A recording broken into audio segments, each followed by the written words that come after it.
you will also find the dial for adjusting the volume. To connect the monopolar handpiece, align the 3 pins on the handpiece cable connector with 3 holes in the receptacle and press firmly for a complete fit. To connect the bipolar handpiece, insert the cable connector here and press firmly for a complete fit. To connect the neutral pad, insert cable here and press firmly for a complete fit. Please note that the neutral pad should be placed relatively close to the surgical site and must adhere to the patient before the unit is turned on. Common locations are the upper or lower back, on the stomach, or on the patient's thigh. When the neutral pad is not connected properly, an audible tone will sound and the indicator will illuminate red. Next, we'll remove and insert an electrode from the monopolar handpiece. Ellman handpieces use a rotating collar to hold the electrode in place. To insert an electrode, loosen the collar 1 full turn and fully insert the shaft of the electrode into the handpiece. Orient the electrode as desired and tighten the collar to ensure it does not move. Please note that most electrodes are bendable as well. Next, we'll learn how to set the appropriate energy output. This yellow collection of controls and displays denotes the cutting mode.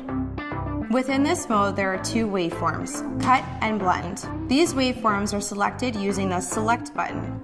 Use this button to toggle back and forth between cut and blend. This yellow indicator light illuminates next to the selected waveform. Once you select a waveform, you set the energy level using these buttons. The same logic applies to the coag mode, which is denoted by the blue controls and displays. With this blue select button, you can toggle between coag, fulgurate, and bipolar waveforms, and their settings are displayed here. Both the fulgurate and bipolar waveforms must be activated using the foot switch. The yellow pedal indicates the waveform selected on the upper LED readout, and the right blue pedal activates the waveform selected on the lower LED readout. Remember, you can tell which waveform is selected by looking at the yellow and blue indicator lights. Before using the generator, it is very important to determine the proper setting that allows you to efficiently cut through the tissue without the electrode dragging or the tissue sparking. The best way to do this is using a piece of beefsteak as a specimen.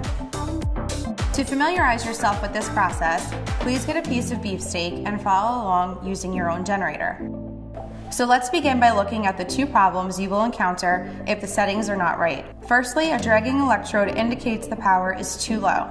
To experience tissue drag, lower the setting to a very low level of 3 and try to cut through the beefsteak. You will feel tugging and pulling on the tissue and see tissue getting stuck to the wire electrode. The second problem is when the power is too high. This causes tissue sparking. To experience tissue sparking, raise the setting to a very high level of 50 and try to cut through the beefsteak. The electrode will cut easily, but you will see the tissue sparking. The ideal power setting is just above tissue drag, between 15 and 20, so it glides through the tissue smoothly and easily with no sparking and no drag. Perfect! It is important to understand that the wire does not use heat to cut. Rather, it works by transmitting different waveforms into the tissue, which in turn cause the tissue to react in different ways, all of which gives you varying amounts of cutting and coagulating effects. I'm using the cut waveform here by pressing this distal yellow button, which allows you to make incisions as easy as this. Notice how pink and raw the tissue remains on the inside. The Surgitron generator produces much less thermal damage, so you don't get any of that charred or burned effect that you may get with traditional low-frequency electrosurgery. There are 2 reasons for this. The first reason is the high frequency. The Surgitron dual RF device operates at 4 MHz. This is 8 times higher than traditional electrosurgical devices, which run at approximately 0.5 MHz. Secondly, the wire does not rely on heat to cut. I can demonstrate this by activating the electrode and going directly from cutting tissue to touching a plastic bag, and it will not melt or burn the plastic. The cut waveform is the most ideal for initial skin incisions where first intention healing is your primary concern. If you have a situation where you want to excise a lesion and suture the skin edges together, you should use the cut waveform, since the edges remain pink and viable. Another important use for the cut waveform is for taking biopsies, where you want a clean specimen for pathology. I've now exchanged the straight cutting tip for a round loop electrode. With this electrode, I can gently sweep through the tissue to excise any intact specimen. Remember, it is important to activate the electrode before making contact with the tissue. If you are not setting the specimen for analysis, then you may choose to use the blend setting. This is commonly used for things such as skin tags, papillomas, nevi, keratosis, or other non-suspicious cosmetic lesions. Activate the blend waveform by pressing this middle button. The blend waveform is a combination of cutting and coagulation, which helps control bleeding while incising or excising tissue. Again, notice that the underlying tissue is not burned or charred, which should result in excellent healing with minimal scarring. The coag waveform is used for achieving hemostasis.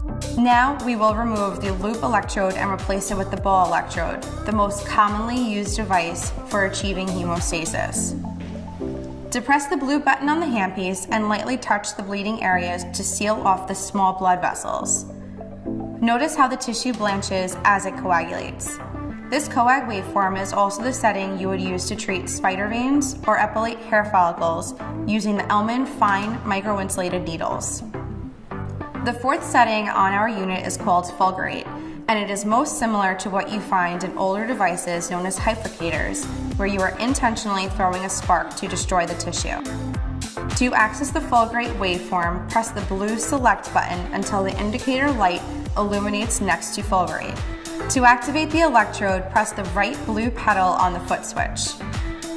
As you can see here, the difference is that it does actually blacken, tar, and burn the tissue, as opposed to the other high-frequency waveforms which preserve the surrounding tissue. The last modality on the Surgitron dual RF unit is called bipolar. The frequency of the bipolar mode is 1.7 megahertz, lower than the 4 megahertz we discussed earlier. Lower frequencies are better for straight coagulation, which is what the bipolar mode is used for. Use of bipolar forceps require very low energy settings because the current only has to travel from one tip to the other. Thus, you rarely have to go above 3 to 5 on the bipolar setting. Similar to fulgurate, the bipolar waveform can only be activated by using the right blue pedal on the foot switch. This allows you to grab individual bleeders and seal them off. Many users prefer this type of coagulation because it is gentle to surrounding tissue. It is also excellent for wet field coagulation because you can go right into a wet field and effectively seal off bleeders. This completes our setup and demonstration of the Surgitron dual RF generator.